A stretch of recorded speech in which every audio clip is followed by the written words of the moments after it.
Betrayal never comes from your enemies. It comes from those you let inside your heart. You know the pain. The friend who swore loyalty, then whispered behind your back. The partner who promised forever, then vanished into silence. The mentor who lifted you up, only to use your weakness for their own gain. These wounds cut deeper than any blade, because they strike not at your body, but at your soul.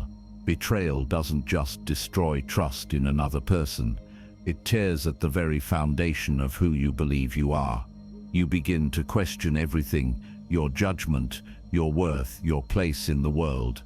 And in that confusion, you replay the moments, the smiles, the words, the warmth. You see how easily you missed the red flags, blinded by the hunger to belong, by the desperate need to feel chosen. That hunger made you look away, even when the truth was already bleeding through the cracks. Carl Jung warned, the most dangerous things are unconscious. Trust is one of them. Most people think trust is a choice, but in reality it's a projection. You don't trust someone because of who they truly are. You trust them because of who your shadow needs them to be. You hand them the role you secretly long for. The protector, the lover, the savior, and they accept it. Sometimes even play it until the mask slips and the truth crawls out.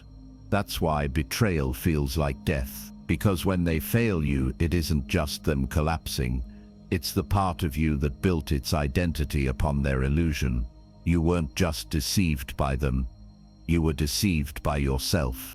This is why Jung said, until you make the unconscious conscious, it will direct your life and you will call it fate. The people you trust most blindly are often the ones who carry the exact poison your wounds seek. And there are patterns, faces that wear different masks, but carry the same shadow underneath.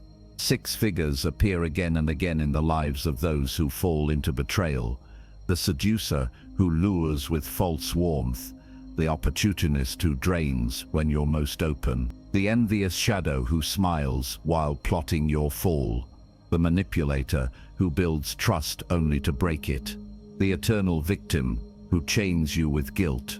And the predator of power who sees your loyalty as prey. These 6 forms of betrayal are not accidents.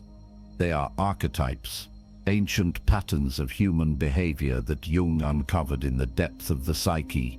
If you do not see them, you will keep repeating them. You will call it bad luck, or fate, or destiny.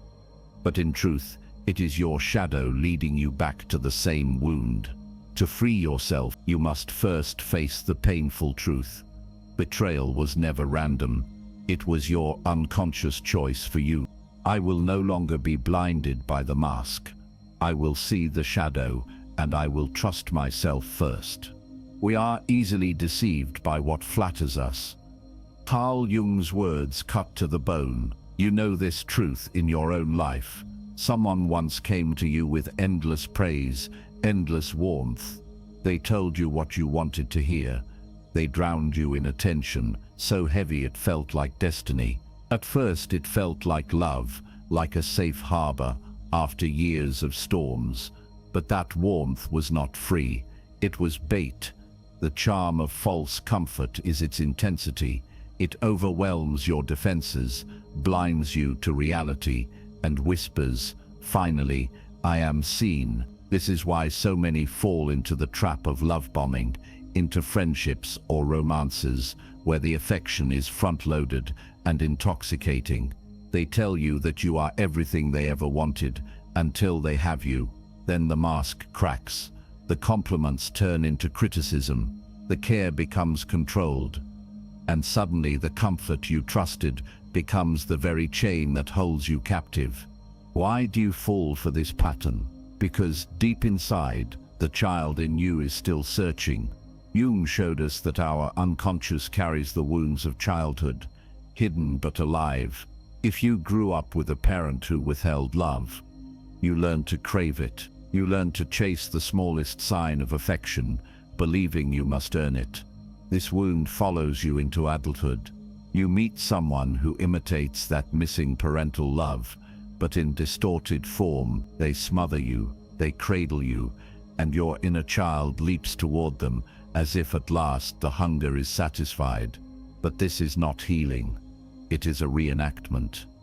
You are not loved. You are trapped in a cycle that repeats the wound. The mother wound projection makes you trust those who feel familiar, even if familiar is toxic.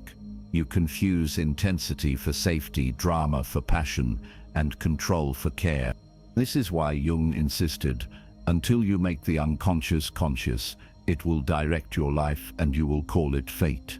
You must see the pattern for what it is, a shadow repeating itself, and in this shadow lies the first archetype of betrayal, the seducer. The seducer is not only a lover, it can be a friend, a mentor, even a leader. Anyone who lures with warmth, they cannot sustain. They give you what you've been starving for, but only enough to make you dependent. Their gift is not love, but addiction. Their power lies in making you believe you cannot live without them, and when they withdraw, you collapse. This is how betrayal begins, not with cruelty, but with sweetness. The seducer teaches you the most painful lesson: not all warmth is real. To be free, I will no longer mistake intensity for love. I will choose truth over flattery and real care over chains. Till you make the unconscious conscious, it will direct your life and you will call it fate. Carl Jung's warning is not abstract. It lives in every betrayal you've suffered. The reason you trusted the wrong person was not chance. It was the silent pull of your own shadow guiding you back to the familiar wound. You think you chose them, but in truth it was your unhealed self that chose. And when they broke you, it wasn't just their cruelty that hurt, it was the mirror they held to your blind spots. The betrayer is a mirror. Their actions reflect the places you have refused to see. That friend who dismissed your boundaries showed you the part of yourself that still cannot say no. That partner who lied to you revealed the part of you that lies to yourself, pretending red flags are not there. That mentor who used you showed you the side of you that longs so desperately for approval. You silence your own instincts. Jung taught that the shadow is everything we refuse to acknowledge in ourselves, and so we project it onto others. When you trust the wrong person, they act out the darkness you haven't faced. You give them power because they carry your hidden need. This is why betrayal feels like destiny, because it is your unconscious directing the story until you claim it back. One of the deepest wounds that shapes trust is abandonment. If you were once left behind by a parent, by love, by someone you depended on, your nervous system memorized the ache. That ache becomes the compass of your choices. You find yourself drawn to those who withhold affection, who are distant, who make you chase. They never fully give themselves, but that feels strangely familiar, even safe. You think, if I can win this person's love, maybe I'll finally heal the wound. So you run after friends who never call unless they need you. You beg for scraps of attention from partners who treat you as an option.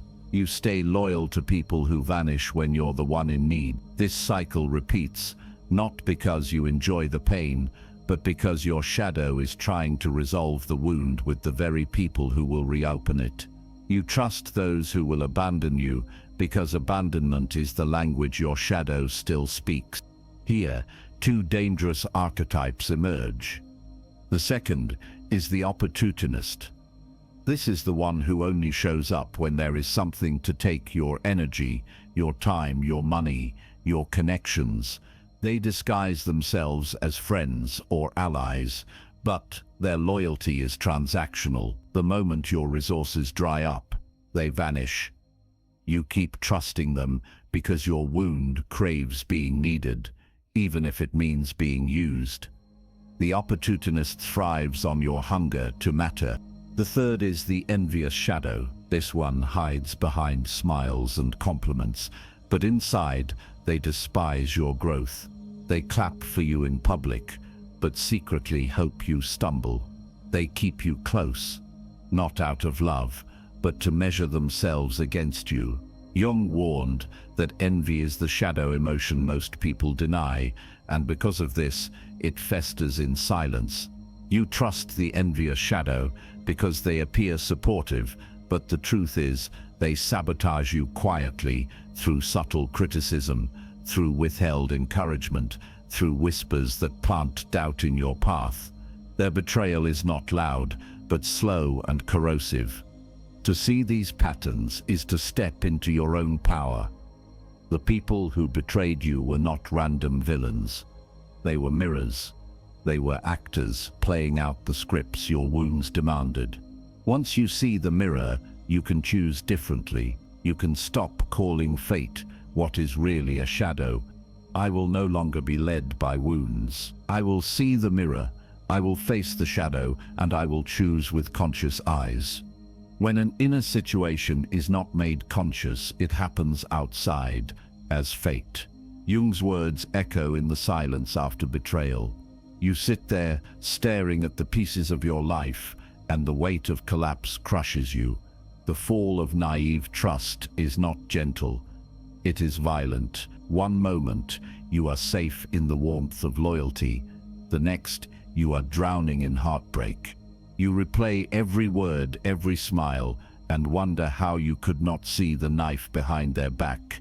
Your heart races with paranoia. Who else will betray me? Who else is wearing a mask? And then comes the heaviest blow, self-blame. You whisper, "It must be me. I should have known. I should have been smarter." This is the death of innocence. The moment you realize the world is not as safe, not as kind as you once believed, the collapse is not just external. It tears through the soul. In betrayal, the ego shatters. You believed you were loved. You believed you were chosen. You believed you were safe. That belief formed a fragile identity. I am worthy because they care for me. I am valuable because they stand beside me. But when the mask falls and they leave you broken, the identity you built collapses with them. This is why betrayal feels like dying. It is the death of the self you thought you were. Jung taught that individuation requires the breaking of illusions, and nothing breaks harder than false identity. When the one you trusted most exposes their shadow, your reflection is ripped apart. You see not just them differently, you see yourself differently. You question your worth, your instincts, your very ability to live in this world without being deceived. The collapse is unbearable, yet it is the crack through which new truth can enter. And here, in the wreckage, emerges the fourth archetype, the Masked Manipulator. This figure is the most dangerous because they build intimacy only to weaponize it. They study your fears, your secrets, your hopes. They become the confidant, the mentor, the partner who knows you better than anyone else. And then they turn that knowledge into chains. Their betrayal is not just abandonment, it is psychological warfare. The Masked Manipulator convinces you that your worth depends on them. They gaslight your reality, making you doubt your own mind. They exploit your vulnerability, twisting it into control. Leaders do this to followers, partners do this to lovers, friends do this to those desperate to belong. The cruelty lies not just in their deception, but in how deeply they make you believe the deception was love. This collapse feels like annihilation, but Jung would remind you what is falling away is not your true self, but the mask you clung to. The betrayal is brutal, but it forces you to confront what is real, to see yourself not as defined by another's approval, but as something deeper, something unbreakable.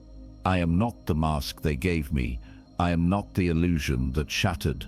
I am the self that survives, stronger than the collapse. People will do anything, no matter how absurd, to avoid facing their own souls. Jung's warning explains why so many betrayals feel like love at first, but collapse into poison. The hardest truth you must face is this: it was never love. It was never loyalty. It was never a real friendship. What you thought was sacred was only a shadow dressed in disguise. You mistook chains for care, intensity for devotion, and control for closeness. The collapse wasn't the loss of true love. It was the revelation that it was never love to begin with. This is where you must learn the difference between love and attachment. Love is rooted in respect, reciprocity, and freedom. It does not fear your independence, it celebrates it. Attachment, however, is born of wounds. It clings, demands, and suffocates. It thrives on fear of abandonment, not joy of connection. You felt it before. Relationships where you were not seen for who you are, only used for the role you played in someone else's drama. A partner who needed you to fix them. A friend who needed you to carry their chaos. That wasn't love, it was attachment, and attachment is not healing. It is a prison. Jung taught that what begins in the unconscious as hunger for completion often twists into dependency when it is not made conscious. Here, the fifth archetype steps into the light, the eternal victim. This figure survives not through strength, but through suffering. They wield their pain like a weapon, binding others with guilt and responsibility. You've known them, the friend who always needs saving, the partner who turns every argument into a reminder of how broken they are, the family member who makes their wounds your burden. The eternal victim never gives. They drain. Their shadow convinces you that helping them is love, when in truth it is control. You stay because leaving feels cruel, but staying destroys you slowly. Jung said, neurosis is always a substitute for legitimate suffering. The eternal victim refuses to face their own suffering, so they pass it on to you. The liberation comes when you reframe the betrayal. It was not proof of your unworthiness, it was proof of their unconsciousness.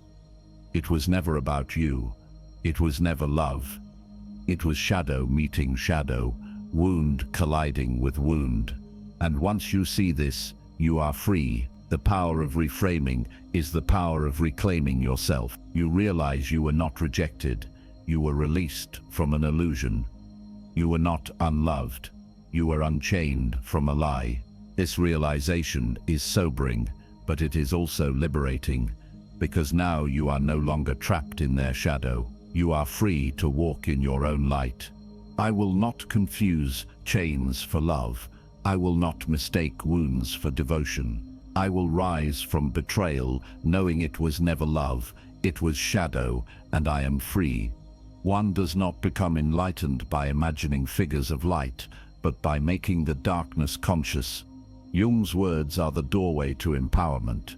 You do not rise by pretending the betrayal never happened. You rise by turning toward the shadow and asking, why did I trust them? Why did I silence my instincts? Why did I ignore the storm I already felt inside? Shadow work is the courage to sit with the darkness within you, the hunger, the fear, the wounds you denied, and to see how those wounds guided your choices. You were not foolish, you were unconscious, and the moment you make that unconscious conscious, the cycle breaks. Betrayal is no longer a curse, it becomes a teacher. But to walk this path, you must confront the most dangerous figure of all, the predator of power. This archetype does not charm with warmth like the seducer, or cling with guilt like the eternal victim. No, the predator demands your loyalty outright. Charismatic leaders, controlling bosses, even lovers who see devotion as their right. They do not love, they dominate. They treat people as pawns in their own game of control. Their shadow feeds on submission, and they lure those who doubt their own strength. You may have felt it before, the way they made you believe questioning them was betrayal. The way they positioned themselves as the center of your world. Their power is not just external, it is psychological. They convince you that without them you are nothing, and yet when you step back you see the truth. Their strength was never real. It was borrowed from your surrender. This is where transformation begins. Once you can name the 6 faces of betrayal, the seducer, the opportunist, the envious shadow, the masked manipulator, the eternal victim, and the predator of power, you hold the map of discernment. You finally see the patterns that once blinded you. More importantly, you see yourself. You recognize the part of you that once accepted crumbs, that once mistook control for love, that once ignored the quiet warning in your gut. Empowerment is not about vengeance. It is about reclaiming the throne within you. It is about learning not only who not to trust, but how not to betray yourself again. Betrayal then becomes strength. You rise with sharper vision, with unshakable boundaries, with a deeper trust in your own soul. You no longer need to hand your worth to others, because you have found it in yourself. Jung would call this individuation, the integration of shadow and light into wholeness. The pain forged you, the darkness taught you, and now you stand untouchable. I have faced the shadow. I have named the betrayers. And now I choose strength over illusion, truth over flattery, and loyalty to myself above all. Your vision will become clear only when you can look into your own heart. Who looks outside, dreams. Who looks inside, awakes. Jung's words carry the final truth. Betrayal may have broken you, but it also handed you the gift no one can steal, the chance to rebuild trust where it matters most, within yourself. You were deceived because you silenced your own instincts. You ignored the whisper that told you something was off. But now you know, the only antidote to betrayal is self-trust. When you believe your inner voice, you no longer wait for proof in the hands of others. You see the mask before it falls. You sense the storm before it breaks, and you walk away before your soul is chained again. From this place, you learn to choose peace over chaos. Chaos once felt like passion, drama, intensity, the chase of those who would never stay. But peace is not boring. Peace is freedom. It is choosing solitude over counterfeit love. It is building boundaries that protect your heart instead of leaving it exposed to predators. It is surrounding yourself with people who respect your silence as much as your words, who stand beside you not because they need to drain you, but because they value your presence. Choosing peace is the quiet revolution. It is declaring that your life will no longer be ruled by wounds or shadows, but by clarity, dignity, and self-respect. The storm of betrayal was breaking, but now comes the awakening. You are not who you were before. You are wiser. You are sharper. You see not only others with new eyes, you see yourself. And in that seeing, you reclaim your power. I see the mask, I trust the soul, and above all I trust myself.